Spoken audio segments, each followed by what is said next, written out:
Okay guys, Succeed here, and this tutorial is going to be on 3D text. Now I know you're probably thinking, right, for the first video you're like, oh, I don't want to do anything Baker's done.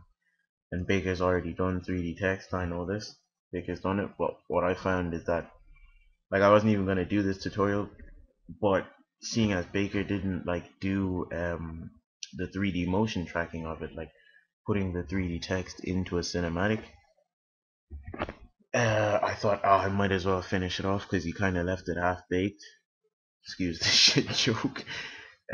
But basically, like, I don't know if it's just coincidence or fate or something, but I don't actually call it fate because that makes it seem really gay. But I was like rendering out something for my portfolio. Like, I do product design in college. I was rendering out like a 3D car in a garage. I don't know if you've seen Video Copilot's thing where he does the truck in a kind of a garage setting. So I thought, oh, that'd be pretty cool to add to my portfolio.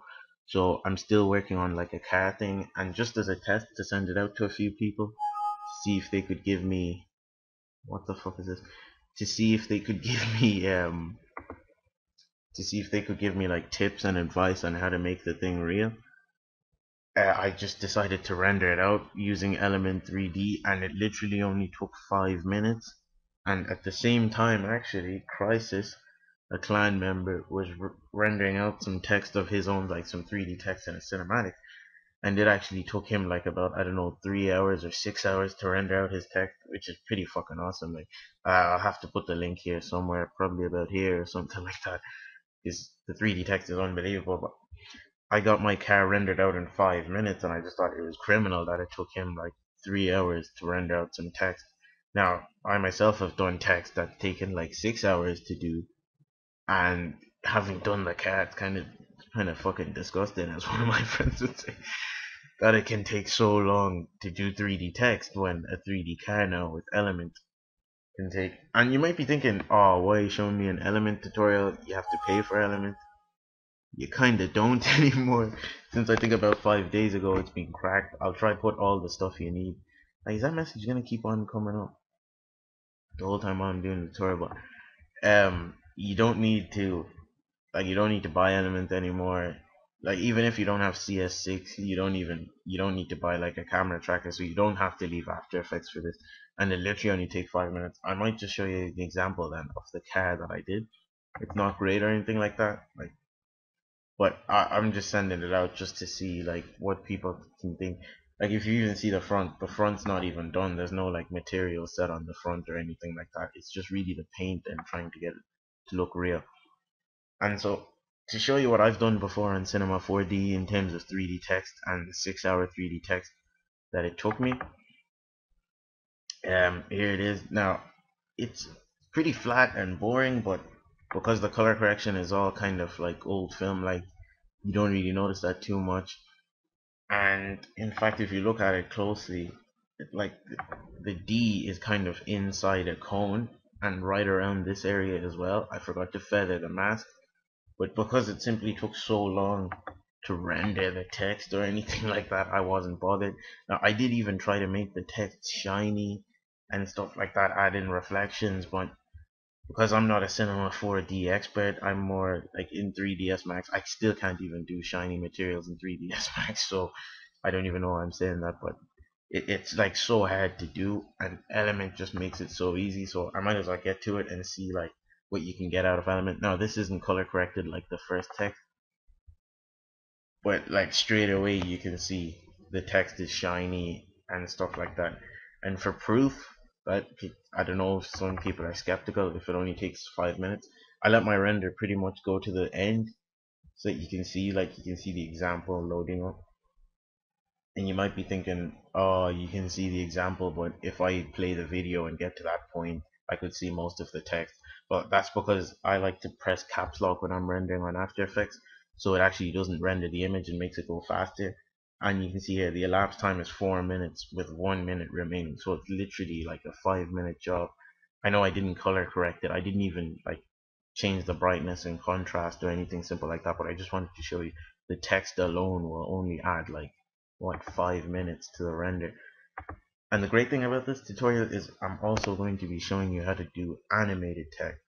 Now I don't know if anyone's done a tutorial on animated text. I don't even think I've searched for it because I've been so afraid of 3D text taking so long.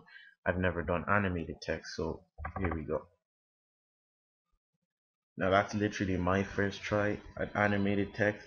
Like, I was trying to do it as quick as possible just so that I could do the two of them. And for further proof, when I showed you how long it took this one to render, I can show you the bottom of my screen only reads 1042. So if you rewind back to the start point, I don't know what it said. I think maybe it said 1018. But my first time trying 3D text, it only took me about 3 minutes to get something that I thought was pretty nice. Let me see. It took me 30 minutes to get something that I thought looked nice from actually keyframing it. Like, this is my first time literally keyframing the rotation or anything like that. But it was so easy, and I know for a fact that because this video is probably going to be a two-parter, uploading this onto YouTube is going to take a lot longer than my first ever try at animated 3D texted. So I might as well start with the tutorial then. And basically what you want to do, and another thing, because camera tracking and stuff takes like 5 minutes, to keep this only at a maximum of 2 parts, I'm probably going to do a voiceover either at some parts or again over the whole thing, so you might not actually ever hear this audio, but I just thought I'd still record the audio just in case I do keep it. So what you want to do is you want to drag in your cinematic. Now I'm using the terminal cinematic, the same one I did from the thing, and you want to put it in the composition thing.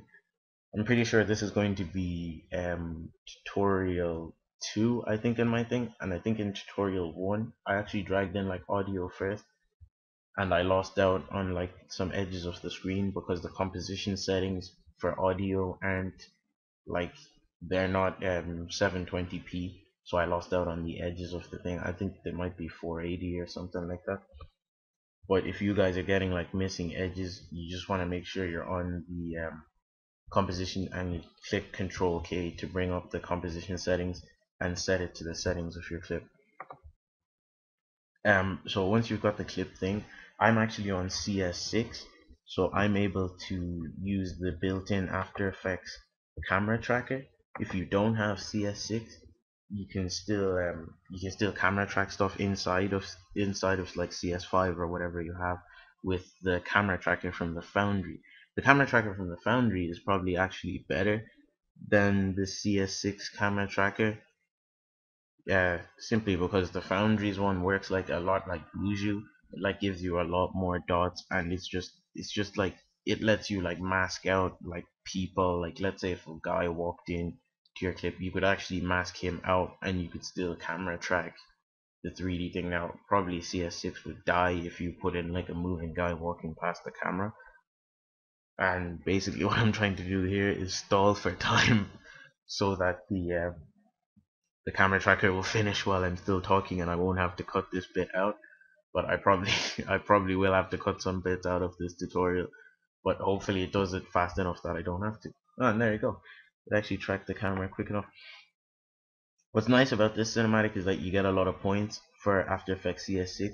Now I know I told you about Crisis doing his 3D text, and even with Buju was like giving him a hard time tracking. So you might get like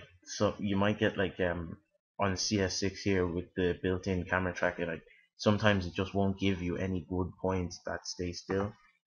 So what you're better off doing then is probably getting the camera tracker from the Foundry. But I've got a nice cinematic here which will do it with the After Effects camera tracker, and I just like to use the After Effects camera tracker simply because it looks like a little less intimidating than the Foundry one. So I thought it would probably be better for this tutorial. Right, when the camera tracker has done its thing, I don't know if you guys have seen 3D tracking 3D tracking tutorials. So basically when you just clicked on track camera, which you have to just right click here and then click the track camera thing, it brings up this little solve, and what you want to do is like generally scrub to like the middle of your clip where all the action is going to happen, and look for a solve somewhere near the middle of your clip. And you can see here like all the points are disappeared on mine because you have to actually click the effect to bring up the points. So if the points suddenly disappear on you, don't worry, they're still there. You don't have to track the camera again. and because I probably didn't speed up the clip or cut out that bit where I was tracking the camera. It only literally took a couple seconds to track the camera. So once you found a nice flat point, and I think this is probably really flat here, just right click it and create null and camera. And now what you want to do is, if you click on the null, if you see the green arrow is the Y, and for some reason my Y never faces the right way. I have no idea why. In I have no idea why. I didn't even mean to say that. I have no idea why that happens. And I said it again. I have no idea why this happens either. But what you want to do is basically make the Y face up, so that I think if you fix it here, it fixes for the rest of the tutorial. And in order to rotate the Y to face up, you need to just rotate the X axis, which is a little bit weird, but just rotate it there, and you saw that the Y is now facing up. Now the kind of the Z axis is kind of screwed. I want my text to face that way, so I might as well give it a shot at rotating the Z axis. Now the Z axis will rotate about the Y axis, and I think it will go minus 90, I think, this time, instead of just 90. Oh yes, I own. So once you have all this set up, I'm actually going to leave my text facing kind of this way, and I was actually pointing with my finger there, but then I realized you guys can't see it. I'm going to leave my, it's going to make, I think it's going to create a bit of a problem later on, but I just want to show you guys really like how you can get by it. Like if you, let's say if you didn't bother rotating your thing, I'm going to purposely leave this mistake just to show you can fix it later on. So I don't know how much time I've wasted now even, so I'm just going to get started with the proper tutorial. Um, so I don't know if I've mentioned it already, but now you can kind of get Element for free. I probably should have said that at the start of the tutorial, but you can get Element for free now. So I'm going to, yeah, I'm pretty sure I did say this now, because I'm realizing that I've already said I'm going to put it as a link somewhere with the camera tracker and the Foundry and all that good stuff. So once you've opened your layer, shortcut Control Y if you're into shortcuts, you just want to apply the effect. Now, although the Element plugin is out for free now, it is a crack. So if you don't buy it, you probably will get glitches. Now I know mine is very glitchy. Sometimes like it won't actually show like a 3D object that I import into the scene. It won't show, and to fix that you just have to restart After Effects. So if you're getting any funny problems with Element, like not working through the cracked version, because it is the cracked version, so there's some bugs, so just try restarting After Effects. And I know some guy posted, if your license, if the kind of crack for the license doesn't work, you actually have to delete some app data. Now unfortunately this isn't a tutorial on how to install Element, but because you need Element, I'm probably going to like link you to, or maybe just paste what the guy said is a fix for fixing the license. And for any of the other areas, such as it going, your graphics card doesn't support this blah blah blah something, just restart After Effects a bunch of times and eventually it will work. But if your graphics card is not great to begin with, then if it doesn't work, it probably won't work. I have no idea why I'm getting this message at all. I have no idea. I think it's because I tried to change my color correction a couple of days ago. Um, but yeah, okay, I didn't even read it, so I didn't even see that you could stop the message from showing up. So that should be the last of it there. So now what you want to do is you want to put the text in. So I don't know, will I still do example? I might as well do example, since example is nice because there's a lot of like a lot of different letters, so you can really see like all the different shines and stuff like that with the